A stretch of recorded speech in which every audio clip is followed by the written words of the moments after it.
Merci d'être avec nous sur Radio J. Et comme chaque semaine, on retrouve avec plaisir en direct sur notre antenne le président du Consistoire central de France, Élie Corchia. Bonjour Élie. Bonjour Christophe. Merci beaucoup d'être avec nous ce matin comme chaque semaine. On va parler de deux choses avec vous. D'abord la première, les violons de l'espoir. Deux concerts exceptionnels donnés avec les instruments des déportés de la Shoah. Il y en a eu un premier hier soir à la scène musicale de Boulogne-Billancourt, un autre demain soir, salle Gaveau à Paris. Vous étiez justement, Élie Corchia, hier soir à la scène musicale de Boulogne-Billancourt pour ce concert très émouvant. Exactement. C'est parmi tous les événements, et il y en a eu des très jolis, des très beaux qui ont eu lieu cette semaine, c'était l'événement que je voulais faire ressortir particulièrement, puisque nous étions hier réunis à la scène musicale pour ce premier des deux grands concerts qui vont avoir lieu autour des violons de l'espoir. Pour celles et ceux qui nous écoutent et qui ne connaissent pas le concept, c'est un travail extraordinaire qui est mené depuis de nombreuses années et qui donne lieu à ce type de concert fantastique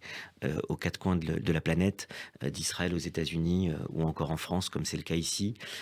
Nous avons un maître luthier qui s'appelle Amnon Weinstein, qui était hier présent dans la salle, c'était très émouvant, et qui, depuis de très très très nombreuses années, a pris cette mission, parmi son travail, parmi les œuvres de son travail, de restaurer des violons qui lui sont remis par des familles, qui sont des violons de personnes qui soit sont décédées pendant la Shoah, soit qui, avant de partir dans les camps, ou lorsqu'ils ont pu récupérer cela, il nous a été raconté hier qu'à un moment donné, quelqu'un est dans le train qui l'amène vers les camps de la mort et qu'il réussit à donner à quelqu'un son violon, c'est la seule chose qu'il avait pris de chez lui, et puis il remet le violon à quelqu'un alors que le wagon s'est arrêté à un moment donné, il est bloqué, et avant de repartir, il réussit à donner à quelqu'un qui est là et qui est au bord de la gare son violon pour que la personne puisse l'emmener. C'est des histoires totalement incroyables. Un violon qui nous a été rapporté hier, qui était quasiment dans un état quasiment brûlé et qui est revenu à la vie par ce maître luthier qui était là avec son fils Avshalom Weinstein. Et donc ce sont 112 violons en tout qui ont pu être restaurés. Pour ça qu'on appelle ça les violons de l'espoir. Ce sont des violons à qui on a redonné la vie et qu'on entend. Alors sur les 112, ils ne sont pas tous en état de pouvoir être joués en concert, mais près d'une quarantaine peuvent être donc utilisés en concert. Et hier, c'était 16 violons parmi ces 112 qui sont venus et qui ont agrémenté de façon incroyable avec 4 solistes remarquable, l'orchestre Le Palais Royal. C'était l'orchestre Le Palais Royal sous la direction de Jean-Philippe Sarcos.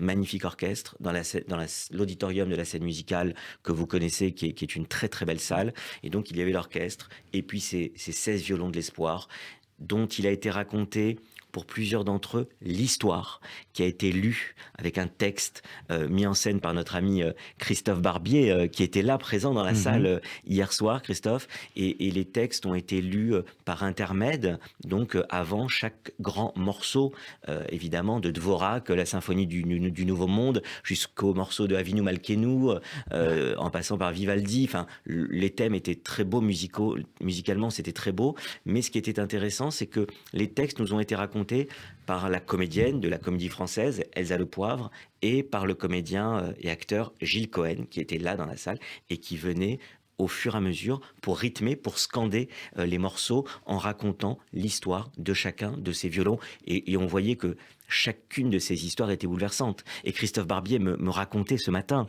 en anecdote, qu'hier, pour la venue en France d'Amnon Weinstein à cette occasion, eh bien, un monsieur est venu qui habite à Versailles, qui habite pas très loin de Paris, qui arrive aujourd'hui, il a presque 80 ans, et il lui a amené 2 violons. Et il lui a dit, voilà, moi, ils sont toujours restés chez moi, je ne suis pas violoniste, je ne joue pas du violon. Mais ça, c'est depuis 1944 que je les garde. C'est le violon de mon papa quand il était enfant, et c'est le violon qu'il avait quand il était adulte. Et maintenant, à mon âge, c'est le moment, j'ai entendu parler de ce que vous faites, et c'est le moment où jamais il fallait que je vienne. J'ai entendu que vous alliez passer à Paris, et je vous remets ces 2 violons qui sont évidemment dans un état tel qu'ils sont, mais ils doivent faire partie des violons de l'espoir. Et Amnon Weinstein donc les a récupérés hier, et évidemment pour ce qui est du violon adulte, il va tout faire pour le restaurer, et ce sera donc le 113e violon de l'espoir qui sera restauré dans quelques mois, on peut l'imaginer. Très très grand concert, très beau concert. J'avais l'occasion d'y être théâtre avec mes amis du CRIF qui ont été co-organisateurs avec beaucoup de partenaires, des banques, des assurances. France Télévisions était aussi partenaire puisqu'un film, un documentaire va sortir sur Histoire TV.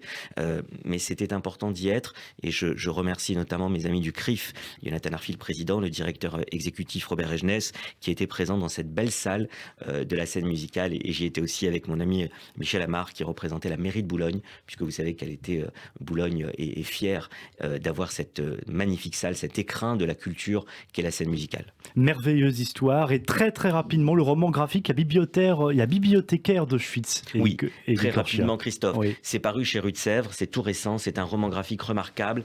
C'est l'adaptation du roman d'Antonio Iturbe, qui est espagnol, qui a fait ce livre sur sa rencontre avec Edita Adlerova, une des rares survivantes du camp d'Auschwitz, qui avait récupéré, alors qu'elle était jeune enfant, dans le camp d'Auschwitz, dans un camp très particulier où les familles, le seul camp, vous savez, le seul camp à Auschwitz où les familles n'étaient pas séparées, on l'appelait le camp familial, ils n'étaient pas obligés de se raser, on ne leur avait pas rasé la tête, les familles n'étaient pas séparées, ils pouvaient garder leurs vêtements.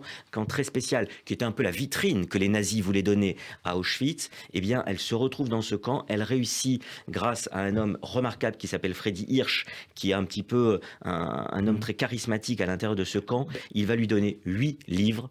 Et ces 8 livres qui ont été dissimulés, sauvés par les détenus, eh bien, elle va en faire la bibliothèque d'Auschwitz. Merci Élie Korchia, et à la semaine prochaine.